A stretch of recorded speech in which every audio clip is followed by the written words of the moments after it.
Okay, hi there, this is Anthony DeVal from adv.photos. Now I was going to do a video showing you my camera, but then I realised that's what everybody else does. Everybody else shows you their camera, their lenses, their bag, all their equipment, and it's kind of same old, same old. So instead, I thought I'd talk about something that's really been annoying me this week. A lot of you might have noticed that a lot of videos have started to pop up now comparing Fujifilm's X-H1 with Sony's A7 Mark III. Now this really annoys me because it's like you're trying to compare like a Ford Focus with a Vauxhall Corsa almost. You can't compare a full frame camera to a crop sensor camera. They're just too many variables. Right, low light tests. Well, of course the full frame camera is going to be better than the crop sensor camera. It lets in more light. There's a bigger sensor. The pixels are further apart. The list is endless, and it just really annoys me when people start going, "Oh, yeah, the X-H1 isn't as good as the Sony A7 Mark III. It's slow at focusing in video, and it's and this and that, and oh god, no. Forget about it. Full frame is full frame. APS-C is APS-C. Should be comparing APS-C with APS-C, full frame with full frame. So if you really wanted to compare Sony's A7 Mark III, you should be comparing it with Canon's 5D Mark IV, Nikon's D850 and D750, and even the D810 in fact, and also Canon's 1DX Mark II, Nikon's D5 and D4S, and even Sony's A7R Mark III. They're all the same level. Different uses, but all full frame professional cameras.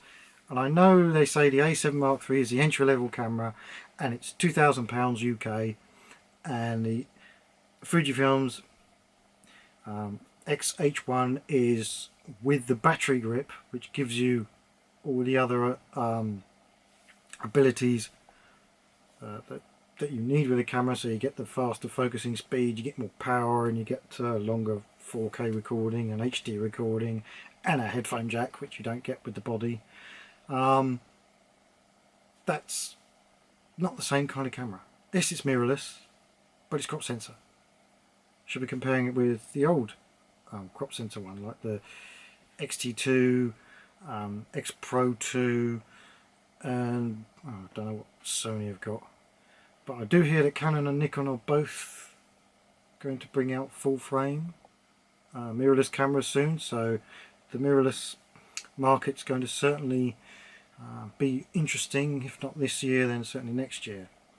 Now me, I would love to have an X-H1 because all my lenses will fit on it, but I am saving my money, and I think I will probably pick the Sony A7 Mark III because it's full frame and because the focus area on it is so much better.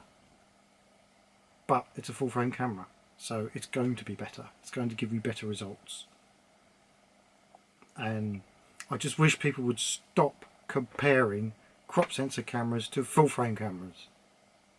When people ask, "Oh, what should I buy, full frame or crop sensor?" It's not. You've got to think about what you want it for, what you're doing with it. Now, the X-H1 is a great. Looks like it's going to be Fujifilm's best mirrorless so far, apart from their medium format one, of course. But it is essentially a beefed up XT2 with image stabilization built in, which is the first for Fuji. Whereas Sony have been doing it for years with their inbuilt stabilization. So of course it's going to be better than the Fuji. It's just, what do you want? What are you going to use the camera for? Are you going to use it for sport? Are you going to use it for portraits? You've got to think about what lenses you're going to get for it. So for example, I want a wide angle lens for my landscapes, and I want a telephoto lens for all my sport, and that's it. I don't need anything else except maybe a walk around lens that I can use for travel photography. Now you can use either camera for that. The only problem with the X-H1 is with the battery grip, it's massive and a lot heavier. So that's my little rant about full frame, and especially these two cameras, because it's just annoying. People do that all the time and it's just really annoying. You decide what you want the camera for, and then once you've got that list of what you want the camera for, what you're going to be taking, so what features you're going to need, then decide what camera you want. Do you need to pay the extra money for lenses? This is lenses, not the body, because that's the thing. Fuji lenses for their crop sensor cameras are nowhere near as expensive as the equivalent lenses for the Sony full frame mirrorless cameras. That's what you got to think about. Do I really need that that extra expense in lenses? Which, yes, possibly they are better, possibly not. It's all subjective. So that's my rant over.